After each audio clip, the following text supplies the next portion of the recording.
En el día de hoy vamos a continuar hablando sobre el pensamiento análogo. La razón por la cual le estoy insistiendo en el pensamiento análogo es porque es el más desconocido de los pensamientos. Y si no les doy algunas cositas más, después de algún tiempo se les va a olvidar qué es esto del pensamiento análogo. Quiero decirles que el pensamiento análogo se usa también un poco en la ciencia y también en las matemáticas.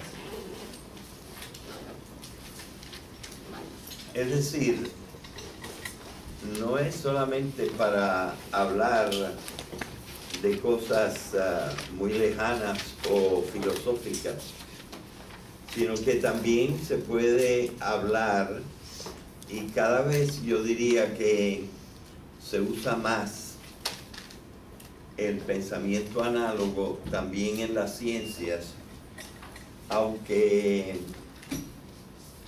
no en la misma proporción que el pensamiento unívoco.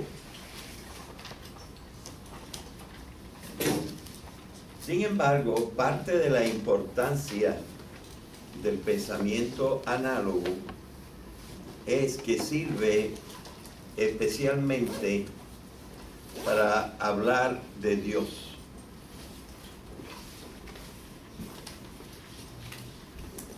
Así que también en ese sentido es importante.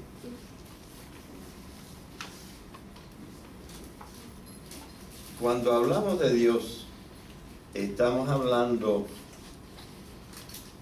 de algo que pudiéramos decir completamente diferente de cuando hablamos de cualquier otra cosa.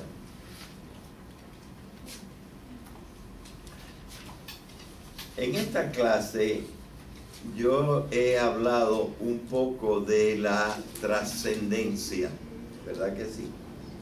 Nosotros dijimos algo de la trascendencia. ¿Y qué quiere decir trascendencia? Ustedes lo saben. ¿Quién me puede decir qué quiere decir trascendencia? O trascender. ¿Qué es trascender?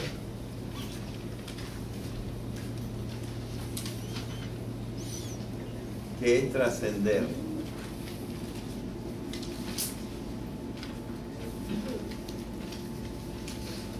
Caramba. Pues lo repito. ¿Ah? Muy bien, muy bien. Ir más allá. Cuando yo digo más allá, se entiende que estoy hablando de algún límite. Por ejemplo, yo puedo trascender la puerta, y eso quiere decir que voy más allá de la puerta. El límite era la puerta. Yo puedo hablar de que ciertos artefactos que el hombre ha hecho trascienden la tierra y se van al espacio.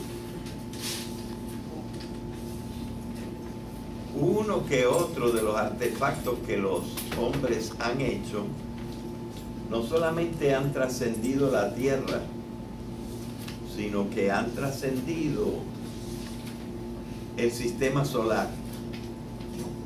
De estos hay poquitos, o uno. No sé si hay uno o más, pero hay alguno de estos artefactos que ha trascendido el sistema solar y se ha ido al espacio, a lo mejor en busca de otra galaxia a la que podría llegar. Así que todas estas cosas se pueden llamar trascender.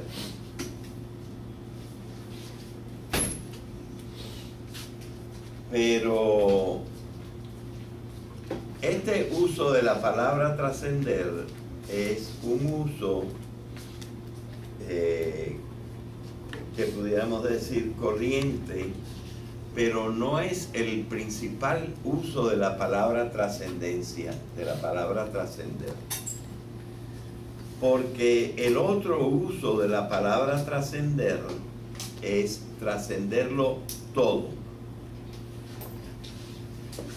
Ahora, esto ya se vuelve un poco inimaginable. ¿Cómo lo va a trascender uno todo? Bueno, esto es característico también del resto del lenguaje análogo, en el sentido de que se puede hablar de cosas no bien imaginables, que no se pueden imaginar muy bien. De Dios se dice que lo trasciende todo. Y naturalmente es difícil explicarlo. Nosotros no sabemos bien si el espacio es infinito. Es decir, si cuando nos encontramos el último cuerpo, el más alejado del centro del universo, después de allí sigue habiendo espacio. Claro que desde el punto de vista mental, yo puedo pensar que haya una recta que vaya, pero mentalmente, porque esa recta no existe más que en mi cabeza, que vaya de aquí al último cuerpo del universo. Pero igualmente que yo puedo pensar en esa recta, puedo pensar que esa recta de allí, siguiendo en adelante, vaya hasta la misma distancia después de el último cuerpo. O sea, me estoy medio que imaginando que el espacio en ese sentido no terminaría. Y en este sentido se habla del infinito. Es aquí una palabra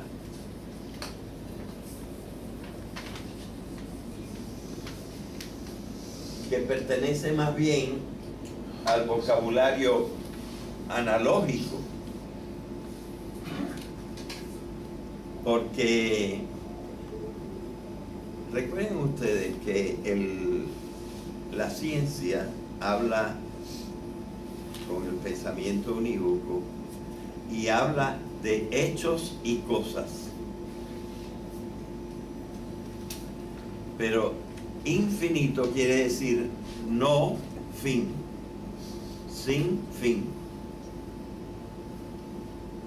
Ahora, fin no es una cosa, fin no es un hecho, fin es una idea.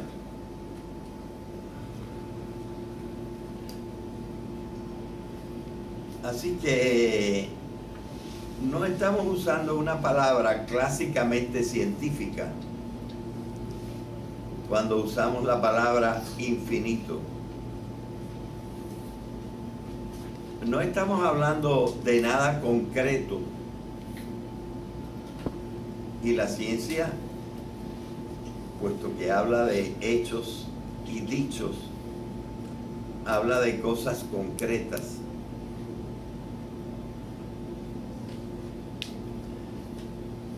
Fin se puede tomar en varios sentidos.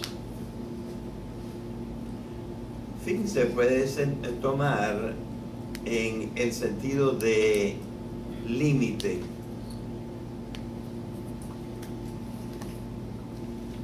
Todo lo concreto tiene límite. Un árbol termina en alguna parte. Una mesa termina claramente en alguna parte.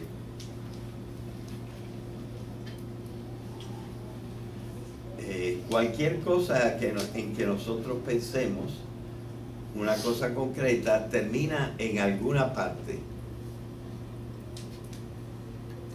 Hay un filósofo que se considera el segundo filósofo griego en el tiempo,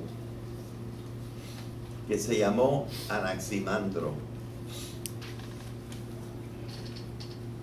A él lo había precedido el filósofo Tales de Mileto. Tales de Mileto se había hecho la primera pregunta filosófica. Y esa pregunta filosófica fue: ¿de dónde viene todo?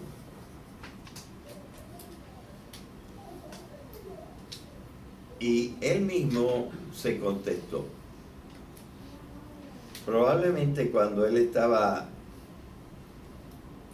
formulando la pregunta, para él todo significaba todo lo que yo veo aquí en el planeta. Aunque quizá haya incluido las estrellas porque se veían. No sé si habría incluido las estrellas también, pero estaba hablando del planeta. Y es más, parece que estaba hablando, cuando pensó en todo, que estaba pensando en las cosas vivas. Lo digo por la respuesta. ¿Qué respondió él a la pregunta de dónde viene todo? Pues él respondió: yo creo que todo viene del agua. Y si en efecto todo se refería a las cosas que nosotros tenemos en el planeta, y sobre todo a las cosas vivas, todas las cosas vivas tienen algo de agua. Por eso lo primero que hacen la gente de la NASA y de otros lugares para explorar el universo, cuando mandan un artefacto a Marte, a la Luna o a algún otro lugar, es ver si en aquel lugar hay agua, porque sería la primera indicación de la posibilidad de que hubiera vida. Claro que la respuesta de Tales de Mileto no convenció a mucha gente, pero explicaba bastantes cosas. No explicaba todo, pero explicaba bastantes cosas. Anaximandro, que fue el segundo filósofo de la misma ciudad, siguió reflexionando sobre esto, y él dijo: no puede, la respuesta no está buena, porque en todo está comprendida el agua. Y entonces uno tendría que decir que el agua viene del agua, cosa que ya suena bastante extraño, ¿verdad? Así que él trató de inventar o de buscar una respuesta más coherente. Y yo lo admiro enormemente a Anaximandro, porque él dijo: bueno, vamos a ver qué puede ser todo. Y empezó a considerar las cosas y se dio cuenta de lo siguiente: cada cosa tiene un límite.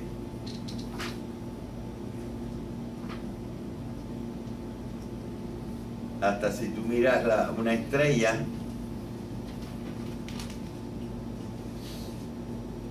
de cerca, probablemente no verías el final. De donde tú estás no verías el final. Nos pasa también en la tierra.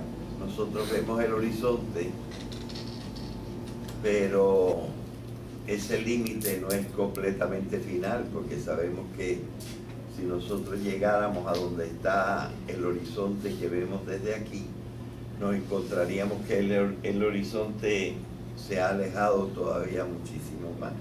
Igual, otra cantidad igual. Así que todas las cosas tienen un límite. Límite se dice en griego peiras.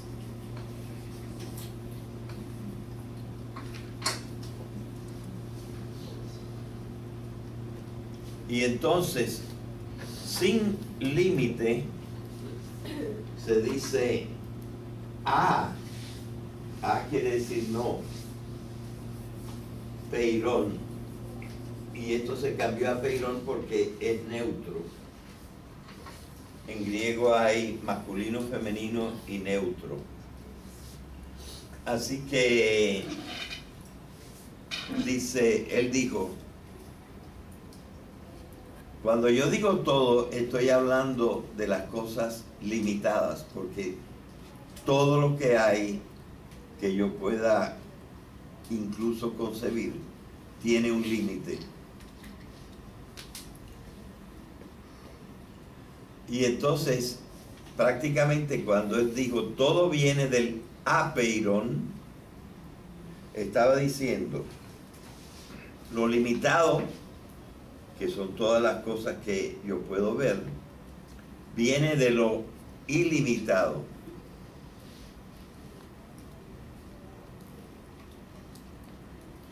Y esta fue la primera forma de decir algo parecido a infinito.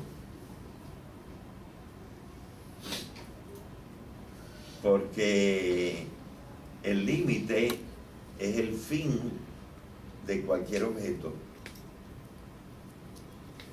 Pero si no tiene fin, es que sigue y sigue y sigue y sigue y sigue. Así que el primer concepto que hubo en este sentido no fue propiamente infinito, pero fue apeirón. Curiosamente, el apeirón fue concebido como algo imperfecto, porque le faltaba algo. Lo que le faltaba era el límite.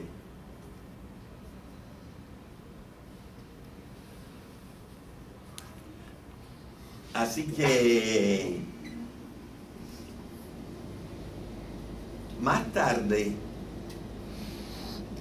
cuando ya se hablaba de Dios, sí, dime. ¿Puedes repetir eso del apellido?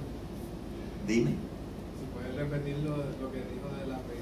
Sí, del apeirón dije que era aquello de que venía todo, porque todas las cosas que están aquí son limitadas. Y lo limitado tiene que venir de lo ilimitado, decía Anaximandro. Porque peiras quiere decir límite.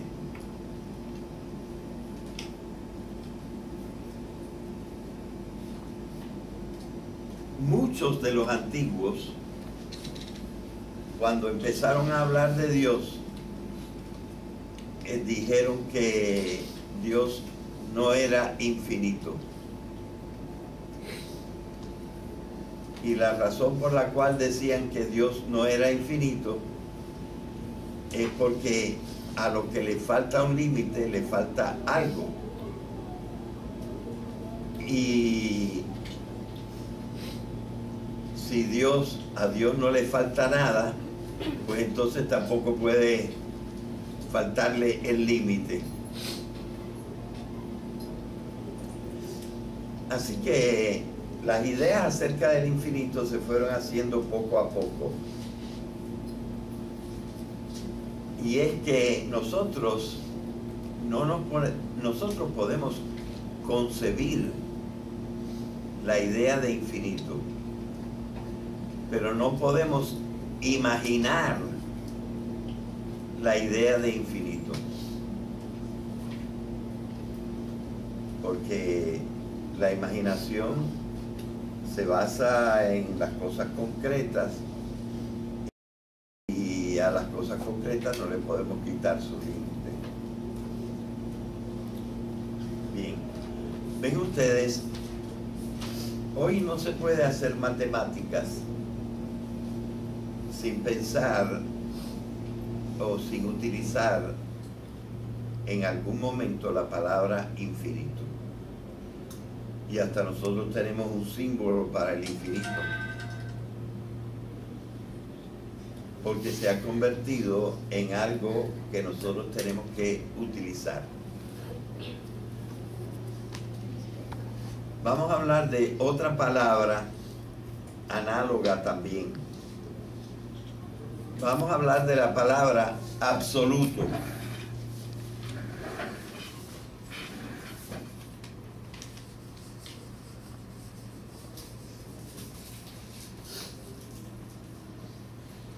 La palabra absoluto tiene dos partes. Tiene un prefijo. Bueno, y tiene tres partes porque esta parte de acá es como un sufijo. Y en latín la U y la V eran la misma letra al principio. La palabra absoluto es la misma palabra que en español la palabra suelto.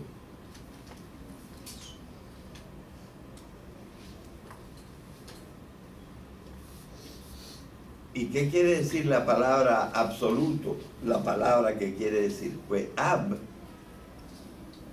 es algo negativo.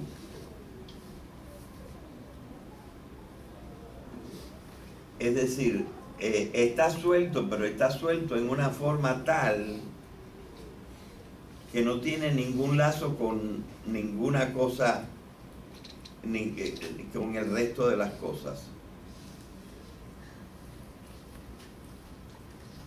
Algo que nosotros hemos dicho acerca del universo es que en el universo todo está conectado. Desde Newton lo sabemos mucho mejor, porque él estuvo hablando de la gravedad, es decir, de que los cuerpos se atraen unos a otros. Calculó en qué medida se atraen los cuerpos unos de otros. Y entonces vemos que los cuerpos están conectados por una fuerza que los atrae los unos a los otros. Y esa fuerza la llamamos la gravedad.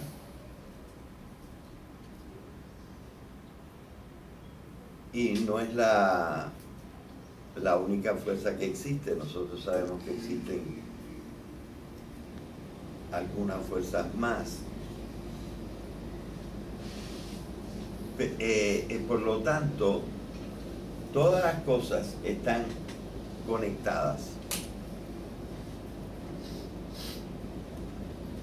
Y lo que estamos diciendo con absoluto es que podría haber algo que ni siquiera está atraído por la gravedad, no está conectado para nada con el resto de las cosas. Y eso sería el absoluto completo, algo verdaderamente suelto, en el universo, suelto del universo. La cosa es bastante inimaginable. Pero entonces nosotros tenemos que pensar si Dios es absoluto en todos los sentidos, o hay algún sentido en que no es absoluto.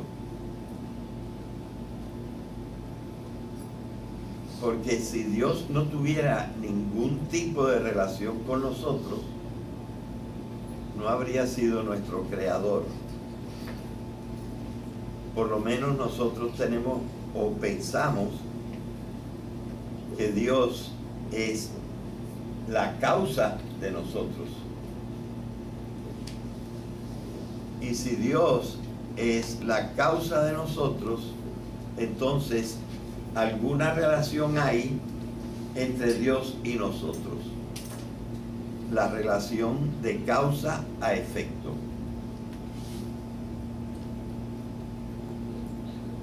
Entonces, ¿qué podemos decir del absoluto? Bueno, pues se ha inventado la manera de decir que de todas maneras en algún sentido sí es absoluto. Porque Dios no tenía necesidad de crearnos, decimos. Dios no tenía necesidad de crearnos. Entonces, lo que podemos decir es que en cuanto nosotros existimos porque Dios sin necesidad de todas maneras nos creó, entonces nosotros podemos decir que Dios como ser necesario no tiene ninguna relación como nosotros, con nosotros. Pero del hecho de la creación tiene una relación con los seres contingentes. Contingente quiere decir que aunque podían no existir, existen.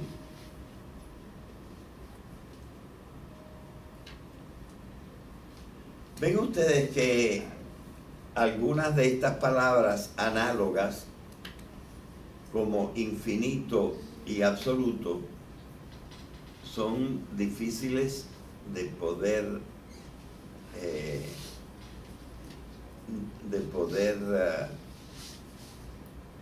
imaginar. Aunque se pueden comprender, no se pueden imaginar bien. Otra cosa sería, o una cosa parecida sería hablar de la misma palabra Dios.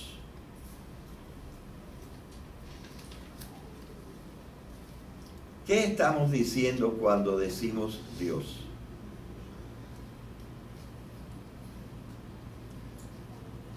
Bueno, lo que podemos decir es que, como toda palabra, tiene su significante. ¿Se acuerdan del triángulo de Peirce? Aquí está el significante,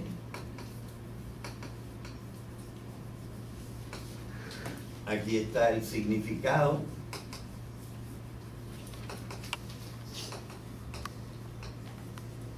y aquí está el referente. El significante y el significado están en la mente, pero el referente no tiene que estar en la mente. Aquí está la palabra perro, aquí está el concepto de perro, y aquí está el perro. Pues cuando yo digo Dios, aquí está la palabra Dios, aquí está el concepto de un ser supremo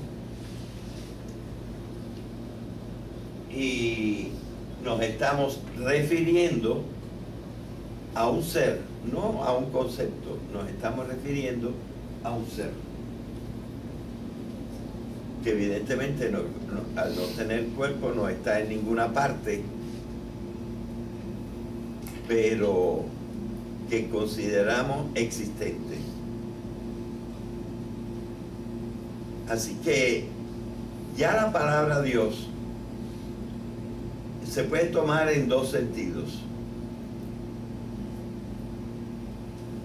Se puede tomar en el sentido de que yo estoy hablando de un referente, me estoy refiriendo a un ser.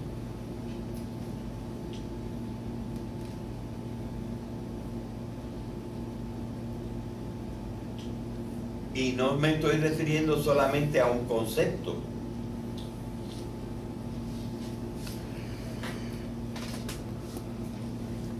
Bien. Pero no todo el mundo admite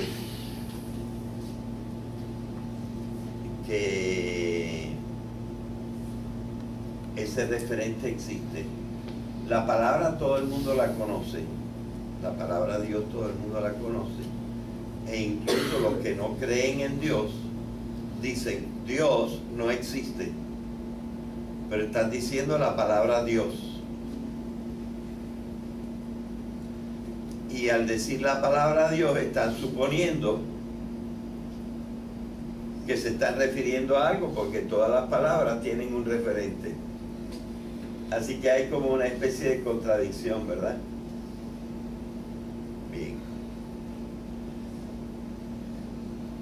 De todas maneras, si tú supones que no solamente está la palabra Dios y el concepto de Dios, sino que también hay un referente al que tú te estás refiriendo con la palabra Dios, entonces se dice que tú estás usando lenguaje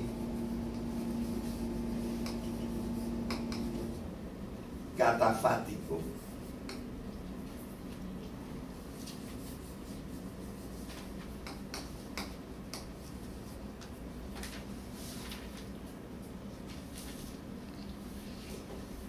Pero hay veces que nosotros no usamos lenguaje catafático. Ahora yo explico catafático. Hay veces que nosotros no usamos lenguaje catafático. Y para Dios, nosotros usamos mayormente lenguaje que se llama apofático.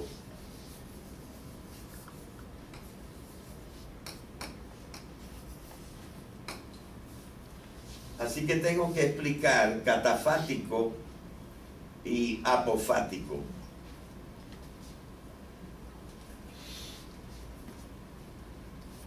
Nosotros conocemos la palabra fatum, pero esta palabra viene del latín y quiere decir más o menos el destino. De ahí viene la palabra hado y hada. Así que esta palabra no la estamos usando. Estamos usando una palabra griega que se escribe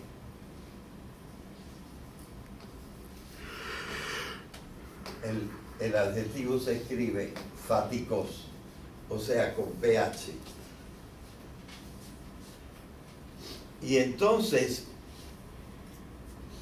esto quiere decir hablado.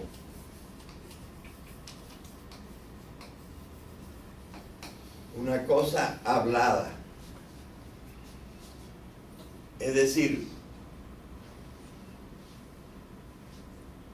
el significante, más bien el significante y poco el significado. Porque kata quiere decir según lo hablado. Aquí si nosotros tenemos un referente, cuando nosotros hablamos, ordinariamente hablamos de algo, y ese algo es el referente. Pero apó quiere decir un poco lejos de lo hablado. Es decir, tú dijiste la palabra, pero no sabes gran cosa del referente. Así que apofático quiere decir que sí, que tú te estás refiriendo a algo, pero que no sabes lo que es.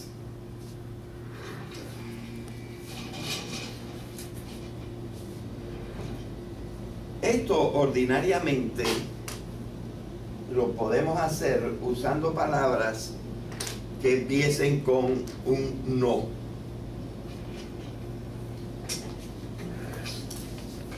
Como la palabra infinito. Dios es infinito. Dios es inmutable, es decir, no cambia. Todas las cosas negativas que nosotros decimos de Dios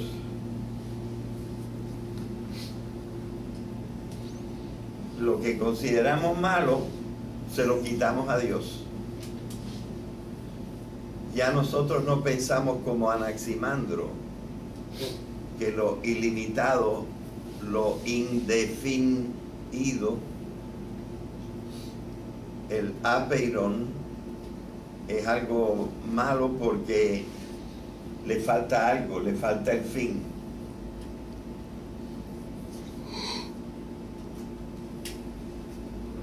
Ya no pensamos así, sino que al contrario pensamos que el fin es algo malo también. Y de Dios entonces decimos que no tiene fin. Pensamos que el cambio es malo y por eso decimos que Dios no cambia. ¿Por qué el cambio es malo? Porque en el cambio tú pasas del no ser al ser, no ser algo a ser algo, o pasas de ser algo a ser menos.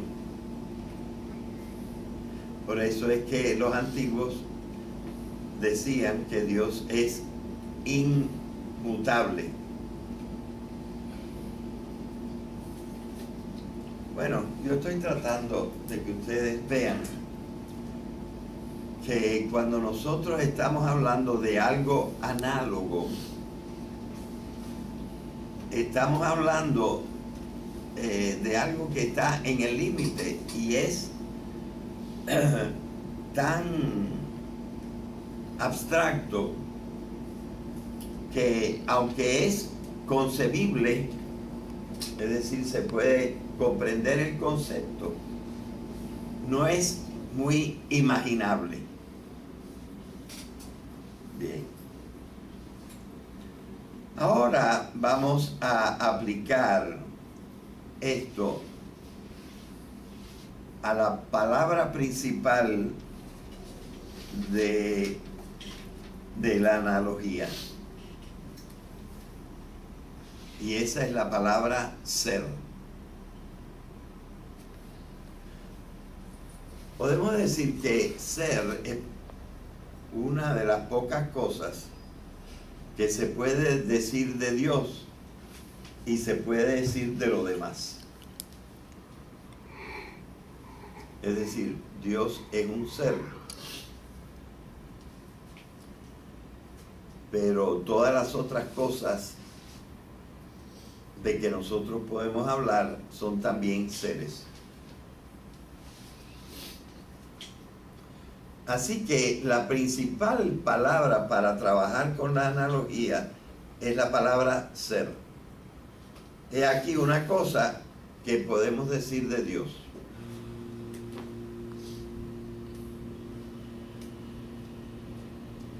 En este sentido, la palabra ser no se distingue en su significado de la palabra existente.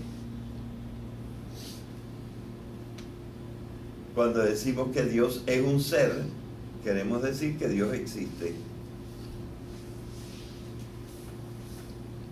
De cualquier otra cosa que nosotros hablemos, también podemos decir que existe.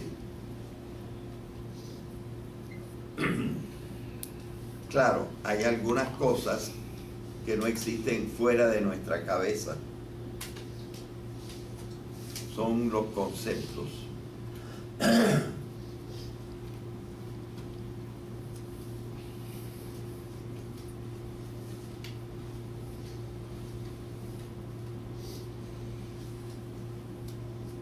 También Platón pensaba que había otra cosa distinguible de los conceptos,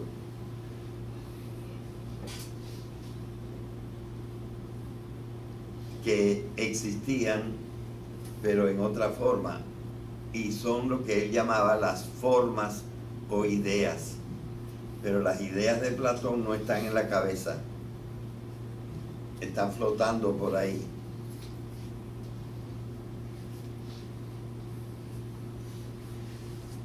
Ven ustedes que los filósofos han tenido que recurrir a toda esta serie de conceptos para poder entender mejor y comprender. De manera que nosotros podemos decir que hay una relación entre Dios y todo lo demás. Y esta relación es que Dios es. Así pensamos en general nosotros, aunque en este momento todavía no lo he probado. Y de todo lo demás también decimos que es.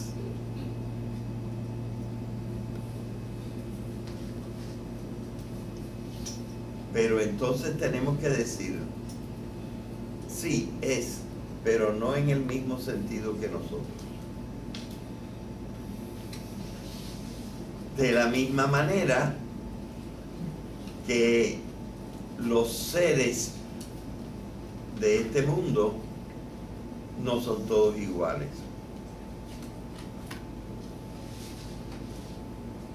Así, por ejemplo, nosotros ya ahora pensamos, porque nos lo han dicho los científicos, que los átomos existen.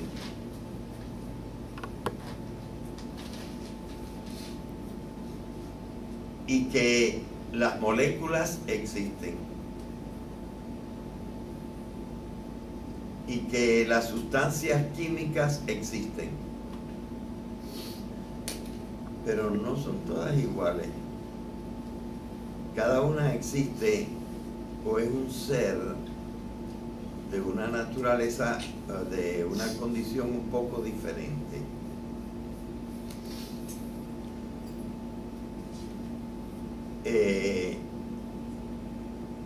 Y todavía más diferente cuando nosotros empezamos a hablar de un ser vivo.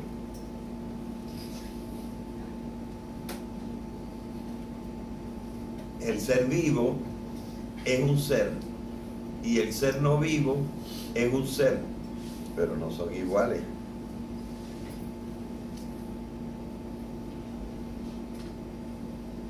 Y un ser como nosotros, que está vivo, no es un ser igualito que los animales o que las plantas, porque tiene algo que los animales y las plantas propiamente no tienen. Si no queremos hablar de la conciencia, porque los animales tienen un poquito de conciencia, hablemos de la ética, de la moral, que los animales verdaderamente no tienen. Así que los seres no son completamente iguales. de los seres nosotros decimos que son análogos, porque tienen algo igual y algo diferente. Los filósofos han pensado y dicho, no solamente en el caso de Dios y el caso nuestro, sino también el caso nuestro con el caso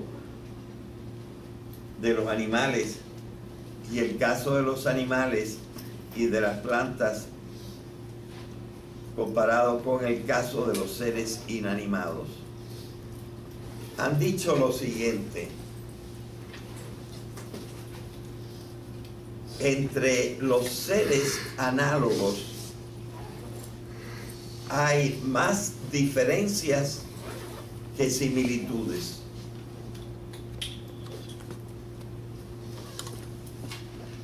Es decir, que aplicado a Dios y a los hombres, nosotros tendríamos que decir, cuando decimos Dios es ser, estamos entendiendo la palabra ser en una forma que es más diferente que similar a cuando decimos que el hombre es ser. Este hecho es muy importante, el hecho de que los conceptos análogos tienen más diferencia con sus analogados que similitudes.